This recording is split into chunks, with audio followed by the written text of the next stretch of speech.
Good morning class. कल हमने पाठ शिक्षा का उद्देश्य आरंभ किया था, जिसके लेखक डॉक्टर संपूर्णानंद जी। संपूर्णानंद जी एक महान साहित्यकार, महान राजनीतिज्ञ, शिक्षाविद और कुशल वक्ता भी थे। इनके द्वारा लिखित पाठ शिक्षा का उद्देश्य में शिक्षा वास्तव में क्यों देनी चाहिए, शिक्षा प्राप्ति का उद्देश्य क्या होना चाहिए और शिक्षा के द्वारा व्यक्ति किस प्रकार आनंद पा सकता है, इन सारे तथ्यों को उजागर किया है अपने इस निबंध शिक्षा का उद्देश्य में। तो कुछ गद्यांशों की व्याख्या कल हमने पढ़ी थी। आज हम लोग आगे बढ़ेंगे उसी गद्यांश के आगे से क्रमशः। कल हमने जो गद्यांश पढ़ा था उसमें लेखक ने बताया था कि अध्यापक और समाज के सामने सबसे बड़ा प्रश्न ये होता है कि शिक्षा किस लिए दी जाए। शिक्षा अगर हम दे रहे हैं बच्चों को, शिक्षार्थियों को, तो किस लिए दे रहे हैं, और बच्चों के लिए ये प्रश्न है कि हम शिक्षा किस लिए ग्रहण करें। तो ये सारे प्रश्न, इन सारे प्रश्नों का उत्तर लेखक ने कहा कि हम जो जीवन के हमारे अनेक तत्व हैं, जिनसे हमारा जीवन एक आदर्श जीवन बनता है और हमारे जीवन को शांति का अनुभव होता है, उन सारे तथ्यों को जानना है पहले। इसमें जीवन में अगर हम शिक्षा ग्रहण करते हैं तो केवल रोज़गार मात्र एक उद्देश्य नहीं है इसका।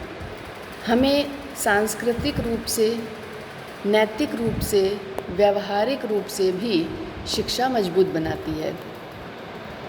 तो लेखक ने यहाँ पुरुषार्थ एक शब्द कहा था कि पुरुषार्थ सबसे पहले अध्यापक का कार्य है। शिक्षा और शिक्षा का भी ये उद्देश्य होना चाहिए कि वो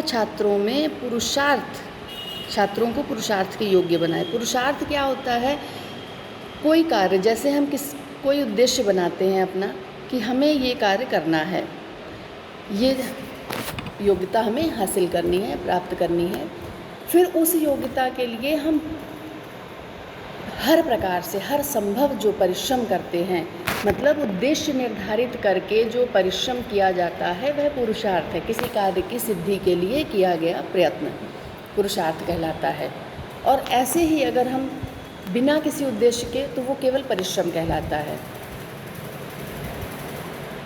अब लेखक यहाँ पर कहता है कि ये अध्यापक का काम है, वह अपने छात्र में चित्त एकाग्र करने का अभ्यास डाले। ये अध्यापकों का कर्तव्य बताया गया है कि वो अपने छात्रों में एकाग्र, जैसे बार बार आपको कक्षा में बोला जाता है कि जो भी आपको पढ़ाया जा रहा है एकाग्रता से पढ़िए, एकाग्रता से सुनिए, कंसंट्रेशन जिसे हम कहते हैं। तो जिस बच्चे में या जिस किसी भी व्यक्ति में कंसंट्रेशन आ गया, वो व्यक्ति अपने हर उद्देश्य को पाने में सफल हो जाता है। क्यों? क्योंकि उसे अर्जुन की तरह, जैसे अर्जुन, बाकी लोगों को चिड़िया दिखाई दे रही थी लेकिन अर्जुन को चिड़िया की आँख दिखाई दे रही थी, क्योंकि उनका निशाना चिड़िया की आँख पर लगना था। तो केवल अपना उद्देश्य दिखाई दे, उसके लिए एकाग्रता हमें हमारे आसपास का चाहे जैसा वातावरण हो हमें प्रभावित ना कर सके। एकाग्रता ही आत्म साक्षात्कार की कुंजी है। एकाग्रता क्या है? आत्म साक्षात्कार। आत्म साक्षात्कार अर्थात अपनी आत्मा से, अपने आप से मिलना। और कुंजी का अर्थ होता है चाबी, या कह सकते हैं एक माध्यम। एकाग्रता से क्या मिलता है? हमें आत्म साक्षात्कार। हम अपने आप को, जब हम एकाग्र मन से बैठेंगे, इसीलिए कहा जाता है कि मेडिटेशन या ध्यान से क्या है? एकाग्रता आती है। एकाग्रता का उपाय ये है कि छात्र में मैत्री, करुणा, मुदिता, उपेक्षा का भाव उत्पन्न किया जाए। ये सारे भाव एकाग्रता का उपाय कैसे है? छात्रों में मैत्री, मित्रता का भाव अपने सहपाठियों के प्रति, अपने जो और भी उस आयु वर्ग के बच्चे हों या उनसे छोटे हों, सब मैत्री का भाव, एक मन में आपसी प्रेम भाव हो, करुणा का भाव हो, दूसरे के दुख को दुखी हो, दूसरे के दुख में दुखी हो जाना ही करुणा है। मुदिता, किसी दूसरे को सफल होते देखकर किसी दूसरे के सुख में प्रसन्न होना मुदिता है। और उपेक्षा भी आवश्यक है, जिसे हम इंग्लिश में इग्नोरेंस कहते हैं, इग्नोर करना। आपसे ये कहा जाता है कि इग्नोर मत करो किसी को, परंतु यहाँ बताया जा रहा है और ये आवश्यक भी है, मेरी तरफ से भी कहा जाए तो आवश्यक है कि उपेक्षा का भाव होना चाहिए। हमें हर एक के प्रति लगाव नहीं होना चाहिए, हर एक से अपेक्षा नहीं होनी चाहिए, कहीं कहीं पर उपेक्षा का भाव भी उत्पन्न होना चाहिए। ज़रूरी नहीं है कि हर चीज़ हमारे लिए अच्छी ही हो, तो उन चीज़ों के प्रति हम उपेक्षा का भाव मन में होना चाहिए। और उसे निष्काम कर्म में, और छात्र को अध्यापक का ये कर्तव्य बताया गया है कि एकाग्र बनाया जाए बच्चे को। और एकाग्रता कैसे आती है? मैत्री से, करुणा से, मुदिता से, उपेक्षा से, ये सारे भाव उत्पन्न करके सबसे पहले ये भाव उत्पन्न करे अध्यापक कैसे उत्पन्न कर सकता है? आपको हर विषय की कक्षा में लगभग सभी में हर अध्यापक बताता है कि आपके नैतिक कर्तव्य ये हैं, आपको ऐसे अपने सहपाठियों से बर्ताव करना है, आपके विद्यालय प्रांगण में ऐसे रहना है, दूसरों के दुख में दुखी होना स्वाभाविक है, स्वभाव होना चाहिए आपका। तो ये सारे गुण आपको लिखकर नहीं बताए जाएंगे, ये आपको समझाए जाते हैं और आप स्वतः आपके अंदर होने चाहिए। अब निष्काम कर्म क्या है कि हम अपना कर्म किए जाए, फल क्या मिलेगा उसकी हमें चिंता नहीं होनी चाहिए, उसे निष्काम कर्म कहा गया। बिना फल की इच्छा से किया गया कर्म।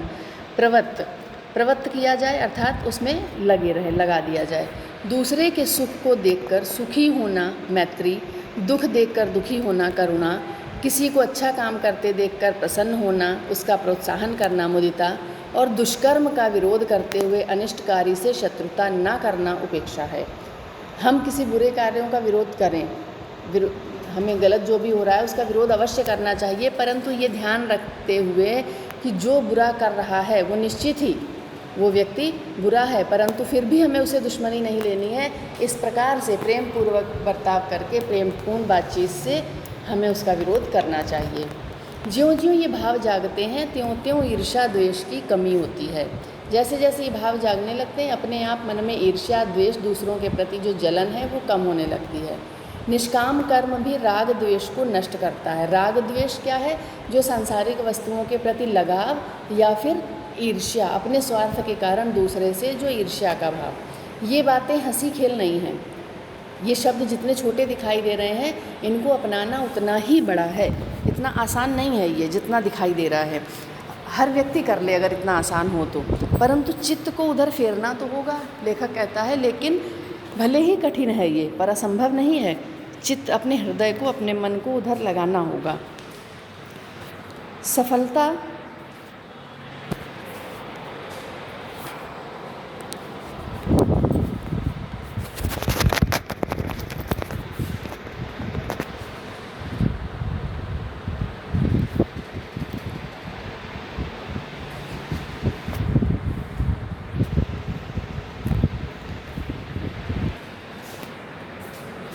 सफलता चाहे धीरे धीरे ही प्राप्त हो, इस प्रकार का प्रयास भी मनुष्य को ऊपर उठाता है।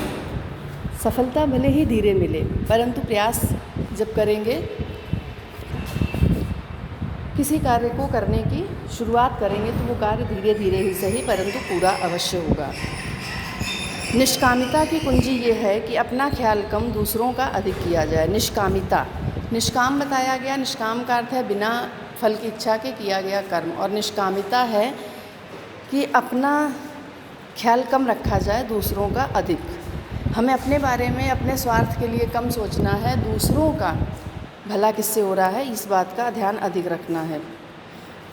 आरंभ से ही परार्थ साधन, लोक संग्रह और लोक सेवा के भाव उत्पन्न किए जाएं।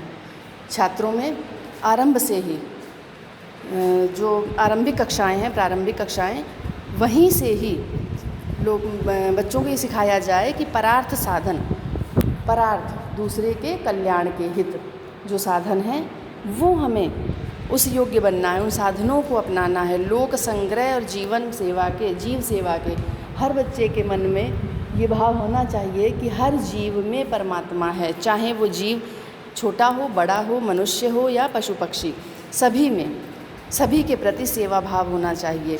जब कभी मनुष्य से थोड़ी देर के लिए सच्ची सेवा बन पड़ती है तो उसे बड़ा आनंद मिलता है।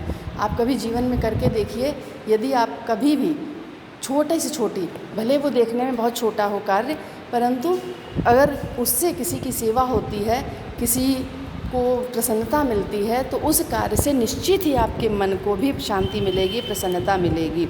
उदाहरण के लिए भूखे को अन्न देते समय, कोई भूखा व्यक्ति हो, अगर आपने उसको थोड़ा सा भी खिलाया, उसके चेहरे पर जो मुस्कुराहट आएगी, जो शांति का भाव होगा, जो प्रसन्नता का भाव होगा, उसे देखकर आपके मन में भी प्रसन्नता आएगी, आपको आत्मिक शांति मिलेगी। जलते या डूबते को बचाते समय, कोई व्यक्ति मुसीबत में हो, जल रहा हो, डूब रहा हो पानी में, तो अपने आप को मुसीबत में, हम ये नहीं कह रहे हैं कि खुद को जला लो, लेकिन यथासंभव जितना हो सके उतना बचाव का उपाय करेंगे, वो बच जाता है व्यक्ति, तो उसके साथ साथ आपको भी प्रसन्नता होगी।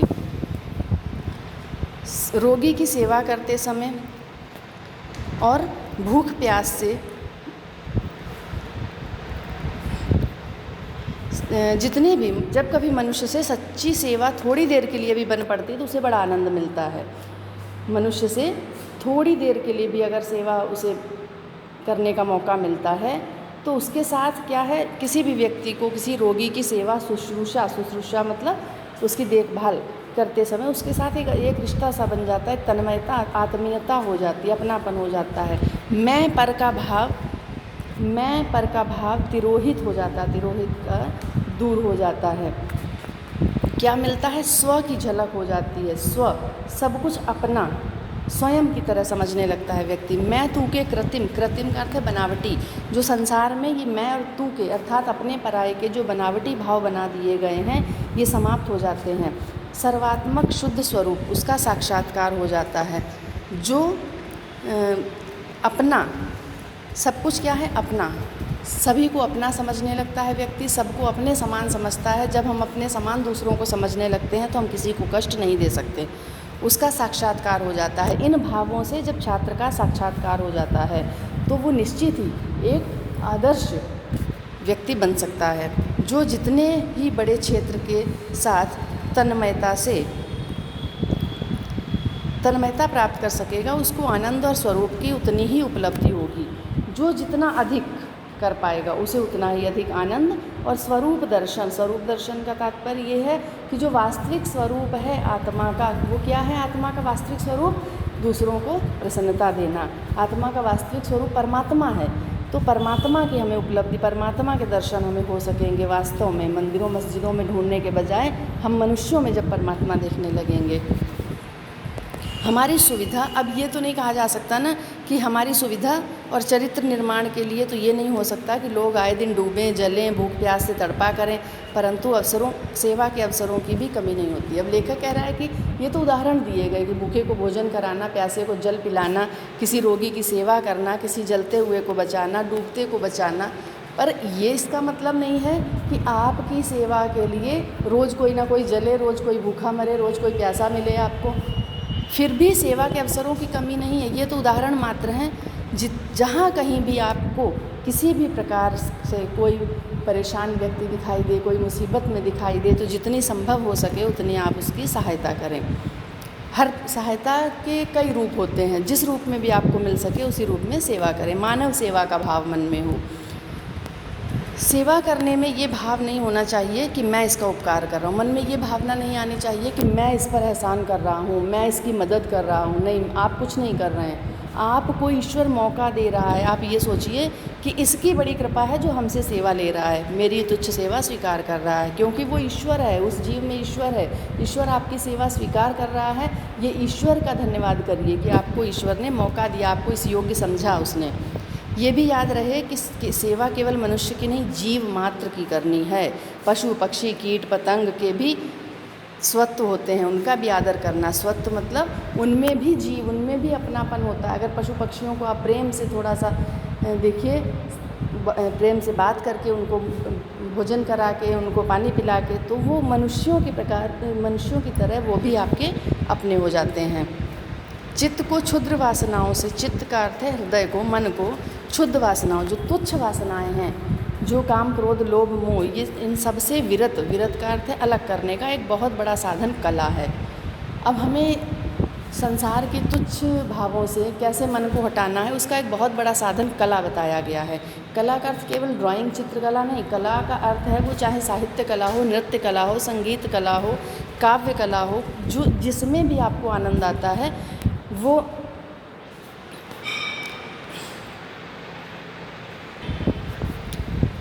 तो जिस कला में आपको रुचि हो, आप उस कला में मन को लगाइए।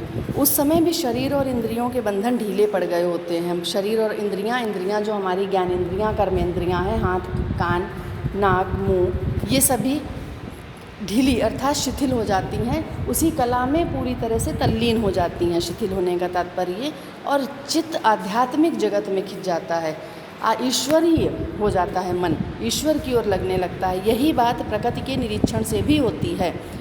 यही बात अगर संगीत में नहीं तो प्रकृति में रुचि। बहुत से लोगों को प्रकृति में बैठना, प्राकृतिक वातावरण में बैठना बहुत अच्छा लगता है, प्रकृति के सानिध्य में रहना उन्हें बहुत अच्छा लगता है, उससे मन को आत्मिक शांति मिलती है। और वास्तविकता भी है यही प्रकृति के निरीक्षण से होती है। प्रकृति का उपयोग निकृष्ट कोटि के काव्य में कामोद्दीपन के लिए किया जाता है। जो निकृष्ट मतलब जो निम्न कोटि का, सबसे नीचे स्तर का, निचले स्तर का जो काव्य होता है, उसमें कामोद्दीपन के लिए, उसमें उद्दीपन के रूप में, काम उद्दीपन के रूप में किया जाता है उसका प्रयोग। लेकिन शांत रस का भी उद्दीपन करता है। अगर वहाँ पर एक वो श्रृंगार रस का उद्दीपन भाव है तो शांत रस का भी उद्दीपन है। प्रकृति के वातावरण में बैठकर तपस्या भी की जा सकती, प्राकृतिक वातावरण में, प्रकृति के सानिध्य में। अध्यापक का कर्तव्य है कि छात्र में सौंदर्य के प्रति प्रेम उत्पन्न करे। सौंदर्य प्रकृति मतलब जो प्रकृति में जितनी भी सुंदर चीज़ें हैं उन सब के प्रति लगाव छात्र में होना चाहिए। जहाँ तक ये भाव रहता है कि मैं इसका अमुक प्रकार से प्रयोग, अमुक मतलब जैसे हम बोल देते हैं फलाने फलाने, वही अमुक किसी भी प्रकार से प्रयोग करूं, वहाँ तक उसके सौंदर्य की अनुभूति नहीं होती। सौंदर्य के प्रत्यक्ष स्वरूप तो ये है कि दृष्टा अपने को भूलकर तन्मय हो जाए। जब हम किसी भी कला या प्रकृति को, जब हम ये सोचें कि हम इसका इस प्रकार से उपयोग करेंगे, प्रयोग करेंगे, इस मतलब इसको हम इस्तेमाल करेंगे, तो वो नहीं है। बल्कि क्या है प्रत्यक्ष रूप सौंदर्य की अनुभूति उस किस में होती है? इसमें नहीं है कि फूल सुंदर लग रहे हैं तो हम इसको तोड़ के हम इसका गुलदस्ता बनाएंगे, हम माला बनाएंगे, ये नहीं है। सौंदर्य की अनुभूति क्या है कि हम उसको देखते देखते उसी में खो जाएं, अपने आप को भूल जाएं, दृष्टा का देखने वाला भूलकर सब कुछ तन्मय उसी में लीन हो जाए। कहने का तात्पर्य ये है कि छात्र के जीवन को इस प्रकार विकास देना है कि वह मैं तू के भाव से ऊपर उठ सके, मैं और तू का भाव समाप्त हो जाए। जहाँ तक उपयोग का भाव रहेगा वहाँ साम्य की आकांक्षा रहेगी। जहाँ तक उसे ये लगेगा कि हम उपयोग करें इन चीज़ों का, वहाँ तक साम्य समानता की मतलब कुछ पाने की उसे आकांक्षा रहेगी। वह वस्तु मेरी होकर रहे, इसी से संघर्ष होता है। अगर किसी वस्तु को हम ज़बरदस्ती खींचकर अपना करना चाहें और वो किसी दूसरे के पास है तो वहाँ संघर्ष होता है, वहाँ विवाद होता है, झगड़े होते हैं। परंतु सेवा और सुकृत से संघर्ष नहीं। सेवा के लिए कभी किसी को झगड़ते देखा है? नहीं, तुम नहीं करोगे हम ही करेंगे, नहीं देखा होगा। घर में चाहे उदाहरण, सबसे छोटा उदाहरण घर से ले लीजिए। माता पिता का कोई कार्य, अगर 2 भाई बहन हैं, 3 भाई बहन हैं, 4 हैं, तो कर्तव्यों के लिए कोई नहीं लड़ता है, अधिकारों के लिए सब लड़ते हैं। वहाँ पर अधिकार सबको चाहिए होते हैं कि तुम्हें ज़्यादा दे दिया, हमें कम दिया, या हमें नहीं दिया, तुम्हें दिया। परंतु ये कोई नहीं लड़ता कि तुमने माता पिता की सेवा की, हमने नहीं की, हम भी करेंगे। तो जहाँ पर सेवा भाव आता वहाँ संघर्ष नहीं हो सकता। तो मन में अपने सेवा भाव लाइए, अधिकारों के बजाय कर्तव्यों पर ध्यान दीजिए। हम तुम 100 आदमी सच बोलें, धर्माचरण करें, उपासना करें, लोगों के दुख का निवारण करें। हम या तुम या 100 आदमी मिल जाएं, सब कुछ करें, धर्माचरण करें, उपासना चाहे जितनी पूजा पाठ करें बैठ के, लोगों के दुख का निवारण करें। तो ये जो आज हमने गद्यांश पढ़े हैं और कल पढ़े थे कुछ, तो पहले हम कल वाले में से थोड़े से क्वेश्चन आंसर कर लेते हैं, उसके बाद आगे बढ़ेंगे। फिर पुरुषार्थ दार्शनिक विषय है, पर दर्शन का जीवन से घनिष्ठ संबंध है। ये थोड़े से विद्यार्थियों का पाठ्य विषय मात्र नहीं, ये आपको पढ़ाया जा चुका है। तो इसके प्रश्न यहाँ पर देखिए। उपर्युक्त गद्यांश के पाठ और लेखक का नाम लिखिए। रेखांकित अंश की व्याख्या कीजिए। किसके आधार पर राजनैतिक और सामाजिक कौटुंबिक व्यवस्था का व्यू खड़ा करना होगा? किस समाज को बड़ी कठिनाइयों का सामना करना पड़ेगा? प्रस्तुत गद्यांश के माध्यम से लेखक ने क्या प्रेरणा दी है? उत्तर है प्रस्तुत गद्यावतरण। सबसे पहले संदर्भ जब लिखना है, कैसे लिखना है, देखिए इसमें कुछ विशेष शब्द जुड़े हैं। अगर आप ये जोड़ेंगे तो संदर्भ के अंक आपको निश्चित ही पूरे मिलेंगे। भारतीय दर्शन और संस्कृति के प्रकांड विद्वान, प्रसिद्ध शिक्षाशास्त्री एवं महान साहित्यकार डॉक्टर संपूर्णानंद द्वारा लिखित हमारी पाठ्यपुस्तक गद्य गरिमा में संकलित शिक्षा का उद्देश्य शीर्षक पाठ से उद्धृत है। और अगर कहा जाए कि केवल शीर्षक और पाठ का नाम लिखिए, शीर्षक और लेखक का नाम लिखिए, तो शिक्षा का उद्देश्य और लेखक का नाम संपूर्णानंद, डॉक्टर संपूर्णानंद। रेखांकित अंश की व्याख्या। लेखक का विचार है कि मानव जीवन का सबसे बड़ा उद्देश्य पुरुषार्थ की प्राप्ति है। पुरुषार्थ 4 माने गए हैं: धर्म, अर्थ, काम, मोक्ष। इनमें सबसे बड़ा पुरुषार्थ मोक्ष है। मानव जीवन का सबसे बड़ा उद्देश्य मोक्ष की प्राप्ति करना है। पुरुषार्थ का संबंध दर्शन से है और दर्शन का जीवन से गहरा संबंध है। जीवन से संबंध रखने वाला दर्शन थोड़े से विद्यार्थियों द्वारा पढ़ने योग्य विषय मात्र नहीं, बल्कि वह जीवन की प्रत्येक विचारधारा का नाम है। पुरुषार्थ मैंने आपको बताया कि पुरुषार्थ का जो शाब्दिक अर्थ है वह है उद्देश्य प्राप्ति के लिए किया गया प्रयत्न या परिश्रम। और अगर धार्मिक रूप से इसका देखा जाता है तो 4 पुरुषार्थ बताए गए हैं हिंदू धर्म के अनुसार: धर्म, अर्थ, काम, मोक्ष। इन्हीं के लिए व्यक्ति पूरा जीवन कार्य करता है। दार्शनिक मत के आधार पर किसका व्यू खड़ा करना होगा? राजनैतिक, सामाजिक और कौटुंबिक व्यवस्था का व्यू खड़ा करना होगा। जो समाज अपने वैयक्तिक और सामूहिक जीवन को केवल प्रतीयमान उपयोगिता के आधार पर चलाना चाहेगा, उसको बड़ी कठिनाइयों का सामना करना पड़ेगा। अगला है, प्रस्तुत गद्यांश के माध्यम से लेखक ने मानव जीवन के पुरुषार्थ को जानने से पहले जीवन के प्रत्येक क्षेत्र में एक व्यापक दार्शनिक मत स्वीकार करने की प्रेरणा दी है।